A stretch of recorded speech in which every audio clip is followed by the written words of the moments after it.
Une découverte entre terre et mer. Cette semaine, direction la côte Picarde à Ault, où on retrouve Julie Poirier du côté des falaises. La pêche au moule, moule, moule, je ne veux plus y aller, maman. Les gens de la ville, m'ont pris mon panier, maman.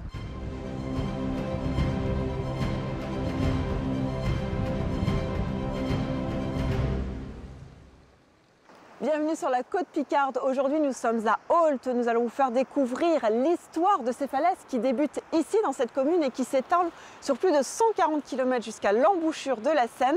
Avec Olivier, on parlera silex et fossiles et on vous fera découvrir une activité, le surfcasting. On est équipé. C'est parti, Olivier. Actuellement encore, les falaises s'élèvent de presque 1 cm par siècle. En d'autres termes, durant les 2 derniers millions d'années, le socle s'est surélevé de 150 mètres. Ah oui. Ouais.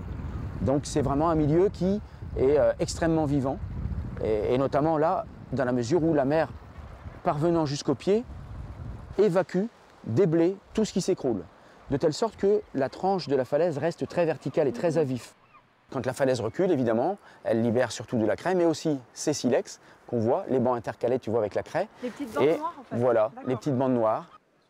Mais on ne trouve pas que des silex, on trouve autre chose aussi. Alors, dans les silex, en plus des silex, on trouve des oursins, des fossiles, si tu veux, d'animaux qui ont vécu à l'époque. Alors j'en ai, si tu veux, j'en ai apporté 2 là pour te montrer un petit peu à quoi ça correspond. Moi, si tu veux, ça me touche de penser que c'est des fossiles de bestioles qui ont vécu il y a, tu te rends compte, 80 millions d'années. L'homme était bien loin d'être apparu sur Terre, quoi.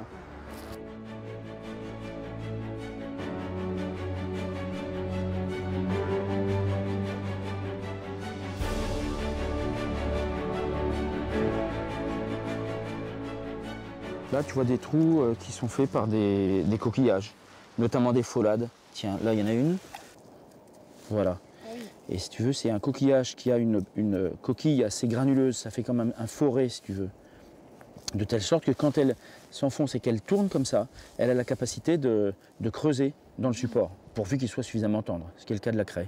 Donc la mer recèle en tout cas ici de petits crustacés et de poissons. Ouais. Est-ce que tu as déjà fait du surfcasting, Non, Olivier? Jamais fait de surfcasting. On va aller découvrir ça ensemble, ça se passe là-bas sur la plage Okay. avec Sylvain. Viens avec moi, ça marche.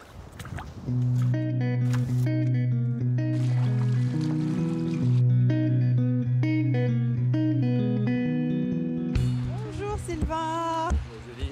Alors, tout va bien depuis ce matin? Bah écoute, impeccable. Pour l'instant, on a démarré à la basse mer. On est en train de faire la pêche arculée et puis on a déjà pris 3 poissons, dont un remis à l'eau parce que pas maillé. Tu mets 2 doigts avant, 2 doigts après le support du moulinet. Ensuite, étape numéro 2, tu viens saisir le nylon avec le bout de l'index. Étape numéro 3, tu viens ouvrir l'anse de panier. Étape numéro 4, tu saisis le talon de la canne. Tu fais ton petit mouvement de balancier mouliné vers le haut. Et là, tu es prêt à effectuer ton lancer. Alors, on ouvre. C'est comme le vélo, en fait. Au départ, tu n'arrives pas à pédaler et tenir le guidon. Après, une fois que tu as l'automatisme, tu y arrives. Mais à la pêche, c'est pareil. Attention, enlevez les perruques et tout, ça part. Voilà, regarde. Yeah. Pas mal. Voilà.